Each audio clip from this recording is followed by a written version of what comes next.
Something really big is happening right along the world's longest undefended border. It's a quiet but massive shift. And believe me, it's costing the United States billions. Okay, let's dive into this and figure out what is really going on with America's closest neighbor. So let's just start with the headline number because it is absolutely staggering. $4.5 billion. That is the estimated loss to the U.S. tourism industry from just one country's travelers deciding to go somewhere else. This isn't just a little dip, folks. This is a massive economic hole. And that, of course, leads us to the central mystery we're going to unpack today. For decades, the U.S. was the go-to, the default destination for millions of Canadians. But that's changing, and it's changing fast. So why are America's closest neighbors staying home? Or maybe more accurately, why are they going somewhere else? To really get this, we first need to understand the scale of the problem. We're calling this a billion-dollar deficit because that's exactly what it is. This has become a full-blown cross-border crisis for the U.S. tourism sector. Now, this isn't some slow burn, decades-long trend. Not at all. This is recent and it is sharp. For years, travel across the border was pretty stable. But then a pretty significant drop began, and that downward trend, it's been accelerating and fast. The key here is that something specific happened in just the last couple of years to really set this off. So that brings us to the why. Let's get into it.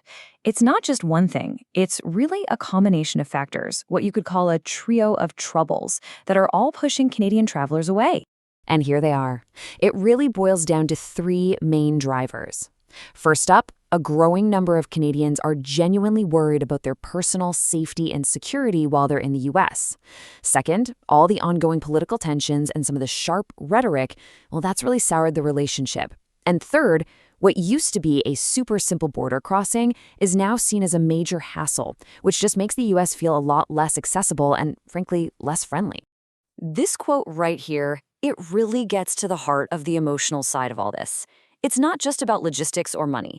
The feeling is that the trade dispute and political rhetoric have created an atmosphere of distrust and discomfort. Travel is all about feeling welcome. And for a lot of Canadians, that feeling is just fading. So what do we even mean by a welcoming atmosphere? Well, it's this idea of a travel environment that feels safe, that feels stable, and is basically free of friction for visitors. When people hear about stricter border policies or immigration crackdowns, that sends a really powerful message. For Canadians who are so used to a pretty seamless experience, this change is jarring, and it all adds up to this feeling that the U.S. just isn't as welcoming as it used to be. And this shift in perception isn't just a feeling, right? It has very, very real consequences. So let's look at the ripple effect and see how a little dip in tourism can really quickly turn into a massive economic wave that hits businesses and workers hard. The U.S. Travel Association broke down the numbers, and the impact is crystal clear. Look at this. Even a 10% drop in Canadian tourism, and that's a conservative estimate, translates to $2.1 billion in lost spending.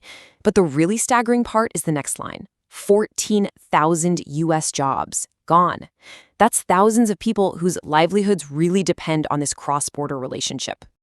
So where is this pain being felt the most? Well, it's right in the heart of the travel industry.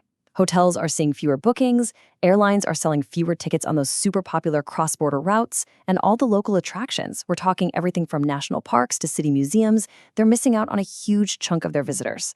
This isn't some abstract economic theory. We're talking about empty hotel rooms and canceled flights. Okay, so if Canadians aren't heading to the U.S., it kind of begs the question, right? Where are they going? And that brings us to our final section, the Great Canadian Pivot, and the destinations that are now benefiting from America's loss. It's a pretty simple question, but it has a really fascinating answer. Those Canadian travel dollars are being redirected, and a whole new map of popular destinations is starting to emerge. And here are the big winners. Mexico is a top choice, offering that perfect mix of sun, culture, and adventure. Europe is also drawing in tons of Canadians with its deep history and amazing cities. And of course, the Caribbean continues to be a huge pull for anyone looking for those perfect beaches and resort getaways. These places are actively trying to get Canadian tourists, and you know what? It's working.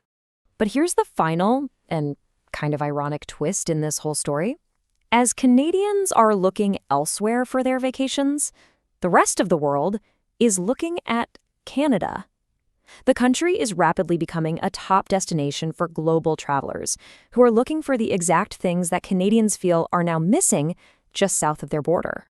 It really is a tale of two perceptions when you look at it side by side.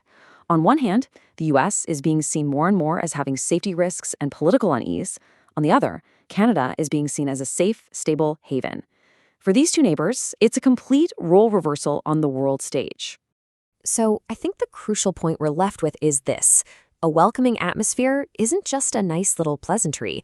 It's a multi-billion-dollar economic asset. And it leaves us with one final, pretty provocative question to think about. In a world where borders seem to be hardening and perceptions can shift so quickly, where does global tourism and all the money and jobs that come with it go next?